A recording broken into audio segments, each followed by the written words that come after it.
more shifter linkage, and literally a box of bolts.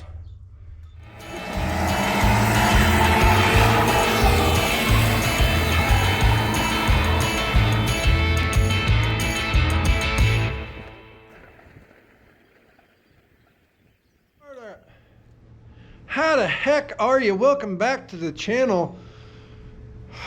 It's a good day in the shop, folks.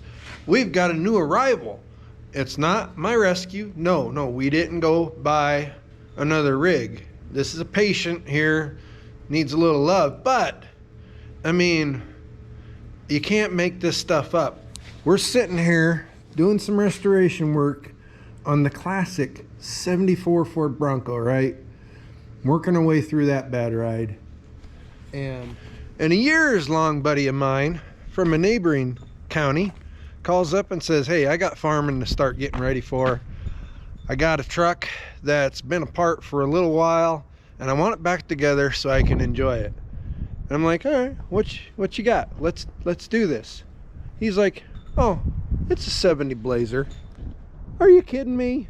We got a 74 Bronco in the shop, and now we're gonna have a 70 Blazer in the shop.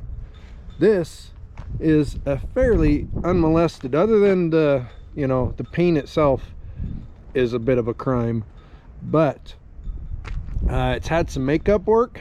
The Bondo is here and there, but I can't see, and we'll crawl around and get a better, closer look in a later video, but I can't see where panels have been cut. It hasn't been cut, it's been make-upped, and there's been some, you know, plastic in it, but otherwise real straight rig. It's got the right doors, it's got the right rear end. He has all the right seats for it. That one's in because that one's broken. He's going to get it fixed, but he had drivetrain taken out a little while ago. Let's say, I'm gonna guess 3 years ago. Engine got freshened up, transmission's gone through, new clutch, transfer case gone through. He started putting things back together, and then, you know, ended up putting stuff away in the corner of the shed and never got back to it. Now this side's a little rougher. We got some rocker damage, and again, you can see she's had the makeup, but otherwise, you know, what a good starter rig. And these things, like the Bronco, are you kidding me? The appeal and the desire for these is just, you know, it is. It's through the roof right now. And this thing has it all. Has the right tailgate. I mean, it's a bunny. There's a bunny on there.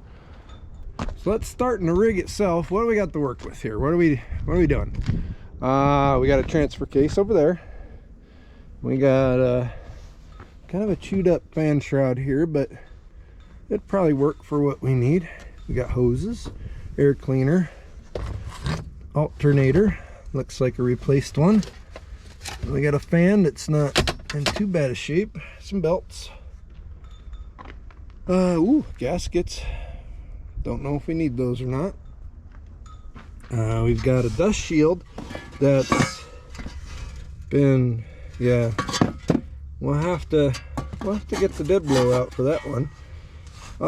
It's got a new distributor in it, so we'll see how that goes. It looks like one of them eBay ones, but if we need to, we've got what looks like to be a fairly stock unit here that we can go back to. We've got an Edelbrock. What do we got here? We've got a 1406.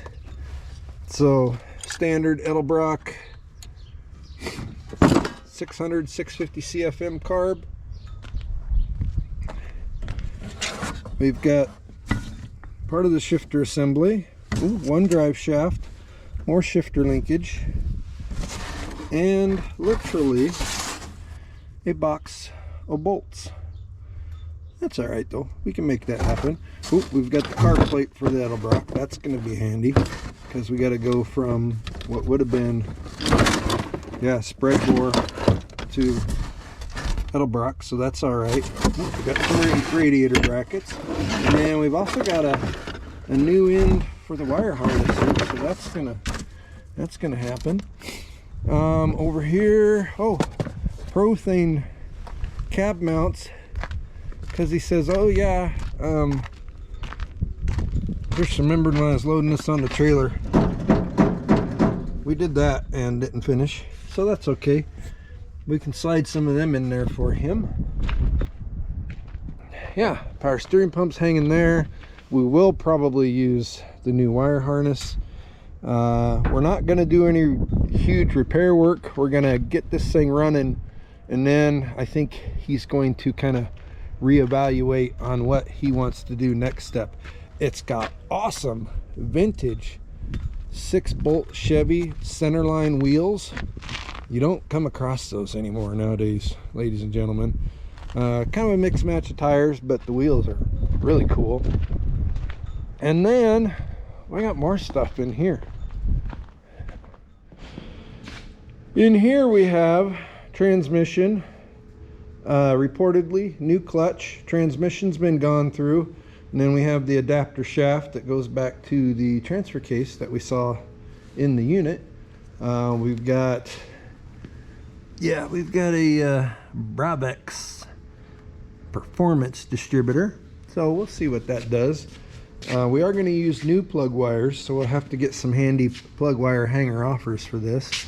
Now we've got some really neat, and I got the magnet here. Nope, they're steel, so these are powder coated exhaust manifolds.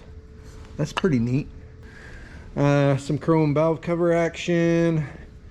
You know, he started kind of putting stuff together, and then again just kind of pumped the brakes and it sat for a while. But I'll have to double check with the customer. I'm not sure if this is, I think this was just a seal up and make sure everything's happy job. I don't think this is a rebuild. If it's a rebuild, we're gonna have to get that clarified, because it's gonna have to be, you know, go through the break-in process if we did a cam and that kind of stuff. We got a radiator. Looks like maybe, yeah, Phelps did the radiator. So this has been to the local shop. Looks to be in good condition. We had something drop on it here, but we'll make that round again. And what else? I think that's about it. So yeah, not my rig, but a pretty awesome rig nonetheless. The easiest way to tell that it's not one of our projects is he backed it off the trailer and it had brakes and stopped all by itself. So, you know, it's got that going for it too. But we're gonna get it in here in the next day or two. We'll start plugging this engine in.